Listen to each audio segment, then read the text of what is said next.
Please help me to reach 1,000 subscribers.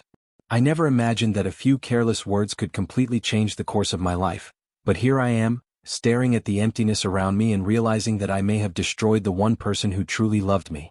My name is Clara, I'm 32 years old, and for as long as I can remember, I've always been someone who demanded perfection, not just from myself but from everyone I allowed into my life. I thought I was clear about what I wanted, about the standards I expected in a partner, and I never thought that my words could carry consequences I couldn't take back. I had been with Michael for 6 years, married for 3, and in many ways I thought we had a solid, comfortable life. He was reliable, steady, always there when I needed him, and yet, somehow, I felt restless. There was a part of me that was always looking for something bigger, something more exciting, someone who matched the ideal in my mind. A man who was perfect in every sense, a dream I could aspire to.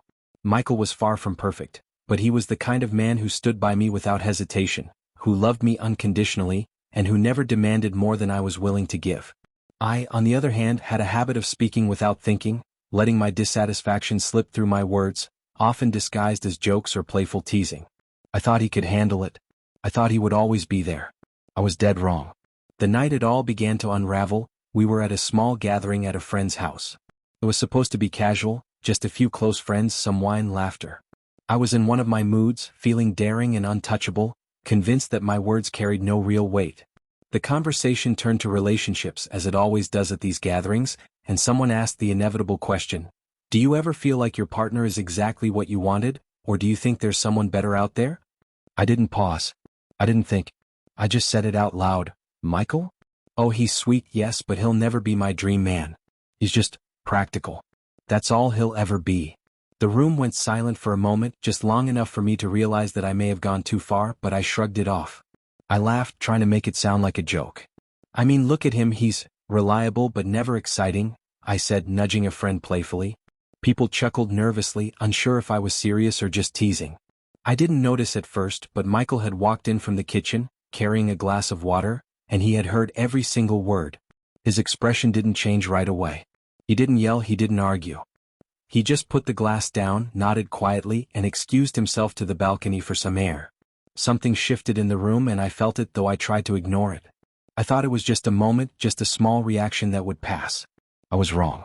As the night went on, I kept making subtle comments, playful jabs disguised as humor, and Michael returned each time with polite nods, a smile that didn't reach his eyes. The laughter around me felt hollow, and yet I kept pushing, convinced that this was harmless, that he would forgive me, that he would brush it off like he always did. But when we finally left the party, Michael didn't follow our usual pattern. Instead of walking with me to the car, chatting, joking about the night, he quietly slipped out through the side door, his coat in hand, and walked away without a word. I called after him, trying to sound playful, teasing him about disappearing, but he didn't respond. That silence was the first time I realized something serious had shifted. The car ride home was tense, loaded with a quiet neither of us wanted to break. I tried making light conversation, asking about his evening, joking about the party, hoping for the familiar laughter that had once filled our conversations. But each time I spoke, he nodded or answered in short, clipped sentences, never meeting my eyes. Finally, I sighed and said, "Michael, are you seriously upset over what I said? It was just a joke."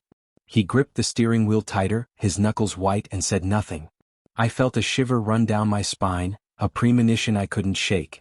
When we arrived home, I was still laughing, nervously trying to diffuse the tension, but Michael's voice stopped me cold. "Clara, this isn't a joke. It's not just what you said tonight. It's every word you've said over the years. Every time you put me down, every time you made me feel like I wasn't enough, it all adds up. I can't do this anymore." His words hit me like a punch to the gut. I wanted to argue, to explain, to make him see that I didn't mean it, but something in his calm, steady gaze told me that this time I was too late. He had reached the edge of his patience, and I had pushed him over without even realizing it. For the next few days I tried to act normal, to pretend that nothing had changed, but Michael had already withdrawn. The texts I sent went unanswered, the calls I made unreturned. Every attempt to reconnect only reminded me of the growing chasm between us, a gap I had carved with careless words and thoughtless jokes. I started to see the truth in the faces of my friends, in their hesitant glances, the subtle nods of acknowledgement that something had changed. Michael wasn't just angry, he was gone, emotionally, mentally, and perhaps even physically. Sitting alone in our apartment, scrolling through old photos of us, memories of our shared laughter and quiet moments now felt like shards of glass. I realized that the man I had dismissed as practical, as unexciting as anything less than my dream, had been my anchor, my safe harbor, my constant. And I, in my relentless pursuit of an ideal, had undermined him, belittled him, and perhaps lost him forever. Regret clawed at me in ways I had never imagined, each memory a reminder of what I had thrown away with my careless tongue. The silence in the apartment became unbearable, a constant echo of everything I had said, everything I had failed to appreciate. I wanted to call him, to apologize, to beg for a chance to make things right, but I was paralyzed by shame. I realized that my dream man wasn't a fantasy of perfection. It was the man who had loved me, the man who had stayed steady while I tested his limits, the man who had been the quiet hero of my life. And now he was walking away, leaving me with the weight of every careless, thoughtless word I had spoken aloud.